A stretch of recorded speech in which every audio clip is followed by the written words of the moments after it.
নমস্কার বন্ধুরা, আমাদের ভিয়েতনাম ভ্রমণ সিরিজের তৃতীয় পর্বে আপনাদের সবাইকে স্বাগত। আগের ব্লগে আমরা এক্সপ্লোর করেছিলাম নিন বিন, ভিয়েতনামের একটা হিডেন জেম, যেটাকে হালং বে অন ল্যান্ডও বলা হয়।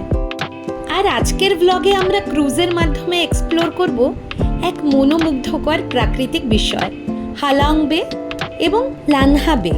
সকালে ব্রেকফাস্ট করে আমরা হোটেল থেকে চেক আউট করে নিই।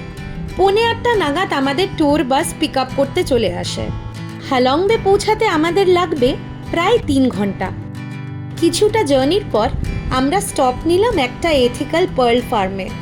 এখানে আমাদের দেখানো হলো কিভাবে ওয়েস্টার্সের ভেতর থেকে মুক্তো সংগ্রহ করা হয় এবং সেগুলো দিয়ে কিভাবে জুয়েলারি তৈরি করা হয়। এই এক্সপিরিয়েন্সটা সত্যিই ইউনিক ছিল, আর সাথে পার্ল জুয়েলারি কেনারও অপশন ছিল। হালং বে এক্সপ্লোর করার জন্য বিভিন্ন রুটস আছে, সেগুলোর ম্যাপ, ক্রুজ অপশনস আর অ্যাক্টিভিটিসের একটা লিস্ট আমি এখানে শেয়ার করলাম। আপনারা অনলাইনে বিভিন্ন রকম ওয়েবসাইটসের মাধ্যমে বা হানয়ের লোকাল ট্রাভেল এজেন্সিদের কাছ থেকে ক্রুজেস বুক করতে পারবেন। কম খরচা ও সময়ে হালং বে এক্সপ্লোর করতে চাইলে ডে ক্রুজ কিন্তু একটা ভীষণ cost and time effective option. Budget and activities আমি লিখে দিয়েছি। আমরা ডে ক্রুজ বুক করিনি, লা পান্ডোরা নামের একটা 1 নাইট ক্রুজ বুক করেছিলাম। আমরা 11:30 নাগাদ পৌঁছে গেছিলাম থান চাও হারবারে। এখানে আমাদের লাগেজ আর জার্নির জন্য বিভিন্ন রকম প্রয়োজনীয় সামগ্রী একটা ছোট ট্রান্সফার বোটে তোলা হচ্ছিল। বোটে বসে লাইফ জ্যাকেট পরে আমরা রওনা দিলাম আমাদের শিপের দিকে। আমাদের ক্রুজের রেজিস্ট্রেশন যেহেতু লান হা বের অন্তর্গত, তাই সেটা সরাসরি হালং বের মূল এলাকায় প্রবেশ করতে পারে না। অবশেষে আমরা পৌঁছে গেলাম আমাদের ক্রুজ শিপ লা পান্ডোরা ক্রুজে। আমাদের রুম যেহেতু স্টাফরা রেডি করছিলেন, তাই আমাদের নিয়ে যাওয়া হলো ক্রুজের রেস্টুরেন্টে। সেখানে আমাদের ওয়েলকাম ড্রিঙ্ক সার্ভ করা হলো, আর পাশাপাশি দিনের বিভিন্ন অ্যাক্টিভিটিস সম্পর্কেও জানানো হলো।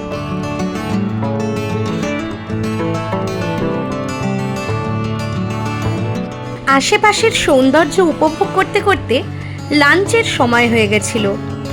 লাঞ্চে ছিল set menu, sea food, chicken, একাধিক কোর্স ছিল, আর ভেজিটেরিয়ান অপশনও অ্যাভেলেবেল ছিল।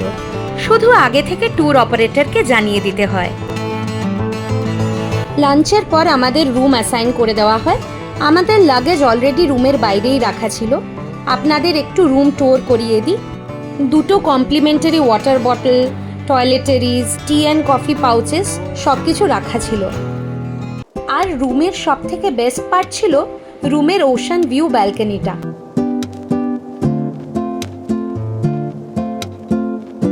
একটু রেস্ট নেওয়ার পর আমাদের ক্রুজের প্রথম অ্যাক্টিভিটি শুরু হলো। ধীরে ধীরে আমরা এগিয়ে চলছিলাম লান হা বের শান্ত সবুজ জলের ওপর দিয়ে। চারিদিকে বিশাল লাইমস্টোনের পাহাড়, হালকা ঠান্ডা বাতাস আর চারপাশের নিস্তব্ধতা মিলিয়ে পুরো পরিবেশটা স্বপ্নের মতন লাগছিল। কিছুক্ষণ পর ক্রুজ থামানো হলো সুইমিং এর জন্য। অনেকেই নেমে পড়লেন লান হা বের ঠান্ডা স্বচ্ছ জলে।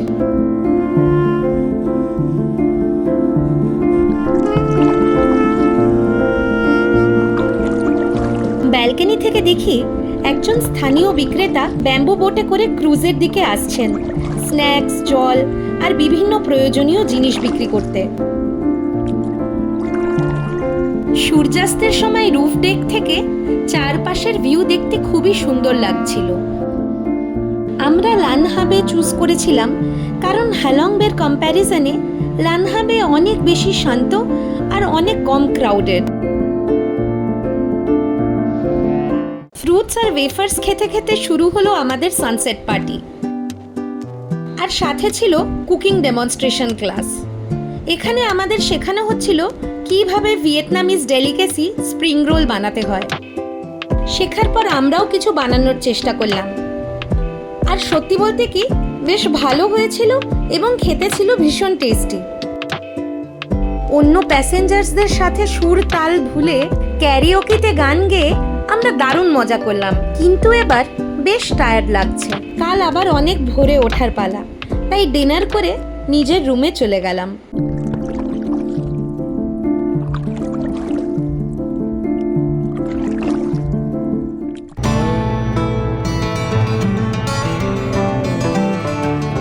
সকালে রেডি হয়ে আমরা রেস্টুরেন্টে চলে এলাম।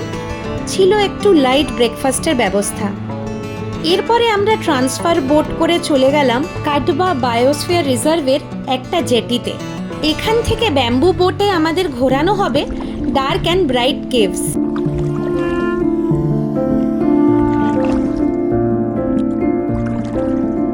লক্ষ বছর ধরে সমুদ্রের জল আর প্রাকৃতিক ক্ষয়ের ফলে ধীরে ধীরে এই লাইমস্টোন কেভগুলো তৈরি হয়েছিল।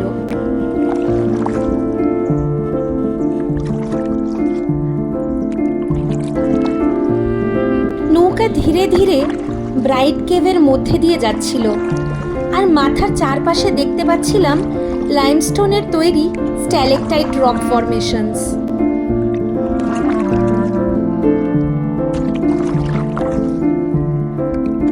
কিছু জায়গায় গুহার ছাদ এতটাই নিচু ছিল যে নৌকা যাতায়াতের সময় আটকে যাচ্ছিল।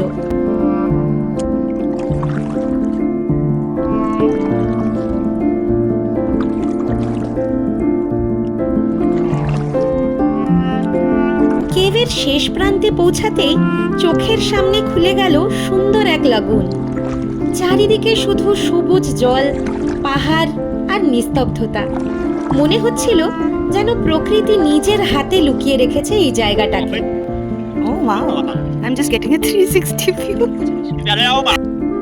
লোকালরা আমাদের জানিয়েছিলেন এই পুরো লাগুন এরিয়াতেই মাঝে মধ্যে মাঙ্কি স্পটিং করা যায়।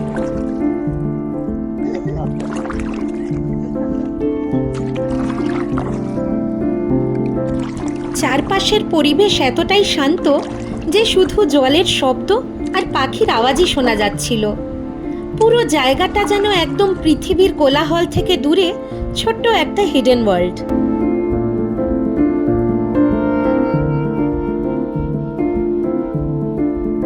সত্যি বলতে ব্যাম্বু বোট রাইডটা যেন শেষই করতে ইচ্ছা করছিল না। কিন্তু ক্রুজে ফিরে আসতে হলো। ক্রুজে এসেই দেখি বিশাল লাঞ্চ বুফের আয়োজন করা হয়েছে। এছাড়াও ছিল লাইভ কাউন্টার, যেখানে ভিয়েতনামের জনপ্রিয় ডিশ ফা আর বিভিন্ন অন্য ডিশ প্রিপেয়ার করা হচ্ছিল। ধীরে ধীরে সময় হয়ে এলো হালং বেকে বিদায় জানানোর। সত্যি বলতে এই পুরো এক্সপিরিয়েন্সটা আমাদের কাছে একদম আনফরগেটেবল হয়ে থাকবে। হয়তো আবার কোনোদিন ফিরে আসবো এই সুন্দর জায়গায় আরও অজানা সৌন্দর্য এক্সপ্লোর করে নিতে। ততদিনের জন্য গুড বাই।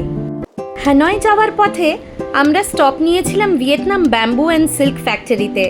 এখানে আমরা শিখে নিলাম কিভাবে সিল্কের আর ব্যাম্বুর বিভিন্ন প্রোডাক্টস বানানো হয়। এবার আমরা হানয় থেকে রওনা দেব দানাংয়ের উদ্দেশ্যে। সেখান থেকেই শুরু হবে আমাদের ভিয়েতনাম জার্নির দ্বিতীয় অধ্যায়। তবে বন্ধুরা, আজ আসি। ভিডিওটা ভালো লাগলে অবশ্যই লাইক, কমেন্ট আর সাবস্ক্রাইব করতে ভুলবেন না। ভিয়েতনাম ভ্রমণ সিরিজের বাকি ব্লগগুলোও অবশ্যই দেখে নেবেন। আর আমাদের আপকামিং দানাং, কোকোনাট ভিলেজ আর হইয়ানের ব্লগের সময় সাথে থাকবেন।